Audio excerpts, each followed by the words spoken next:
29 июн асосгузори сулҳу ваҳдати миллӣ пешвои миллат президенти ҷумҳурии тоҷикистон муҳтарам эмомалӣ раҳмон дар қасри миллат президенти ширкати байналмилалии Гленкор Айван Глазенбергро ба ҳузур пазируфтанд. дар ҷараёни мулоқот ҳолати кунунӣ ва дурнамои робитаҳои тиҷоратӣ, иқтисодию сармоягузории Тоҷикистон ва Швейтсария баррасӣ карда шуд.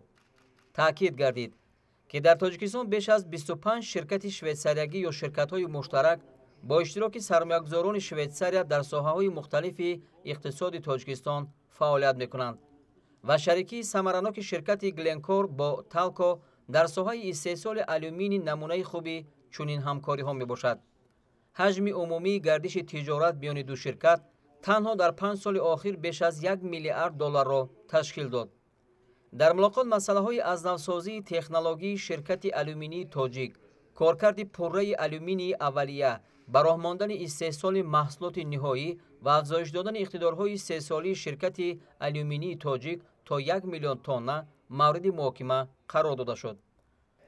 ҳамчунин зимни вохӯрии имконияти ҳамкорӣ дар самти татбиқи лоиҳаҳои коркард то ҳолати ниҳоӣ дар конҳои маъдани тилло, нуқра, сурмаву синки Тоҷикистон ва сармоягузории ширкати Гленкор ҷиҳати бунёди корхонаи металлургӣ баррасӣ гардид.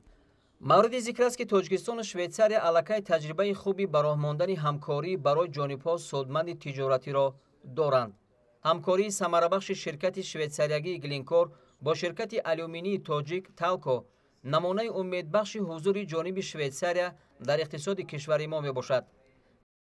ёдовар мешавем, ки 5 ноябри соли 2019 президенти ҷумҳурии Тоҷикистон муҳтарам Эмомалӣ Раҳмон бо сафари расмӣ дар Конфедератсияи Швейтсария қарор доштанд.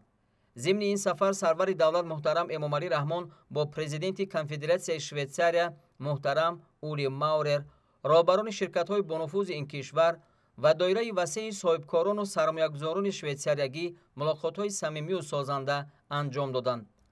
зимни мулоқоти сарони давлатҳо густариши ҳамкорӣ беш аз пеш бо Швейтсария дар соҳаҳои бунёдии иқтисодии Тоҷикистон ба мисли гидроэнергетика, соҳаҳои мухталифи саноат, аз ҷумла металлургияи ранга, саноати маъданҳои кӯҳӣ, сабуку хӯрокворӣ, коркарди маҳсулоти кишоварзӣ ва умуман дар бахши аграрӣ, нақлиёт ва коммуникатсия, ҳамчунин рушди зерсохтори сайёҳӣ зарур шумурда шуд.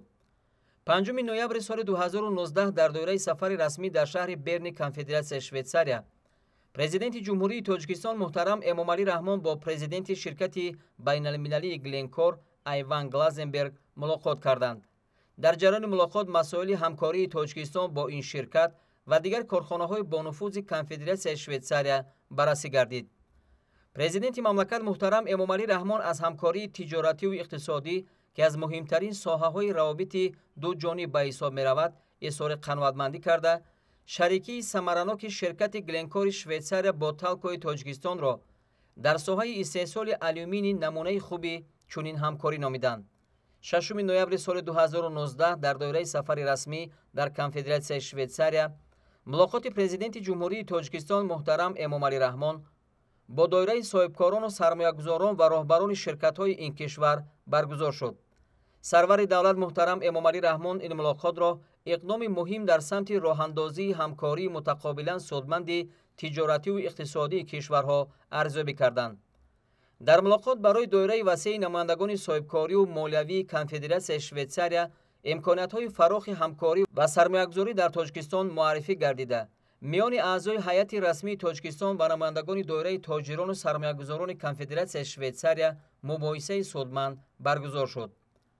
дар форум ҷонибҳо дар ҳузури президенти ҷумҳурии Тоҷикистон муҳтарам Эмомалӣ Раҳмон 3 санади нави ҳамкориро ба имзо расонданд. аз ҷумла ёддошти тафоҳум байни ширкати Гленкори Конфедератсияи Швейтсария ва ширкати Талкои ҷумҳурии Тоҷикистон оид ба интиқоли мутақобилаи молу маҳсулот ба маблағи $1.3 миллиард америкоӣ.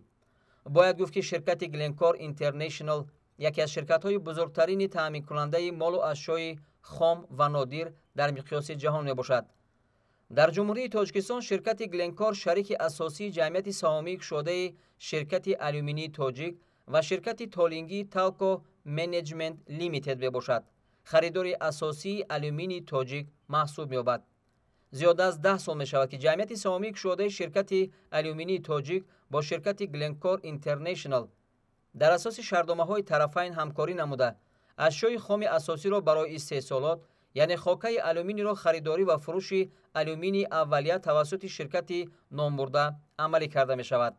عین زمان طبق شرطنامه عملی شونده تحویل 360,000 تن الومینی اولیه با شرکت مذکور مورد عمل قرار گرفته ایستاده است. گذشته از این در دوره شرطنامه مبلغ‌گذاری شرکت گلنکور اینترنشنال در لایحه به کاراندازی الکترولیزورهای نوی جمعیت سهامی گشوده شرکت الومینی تاجیک سهم گذاشته است.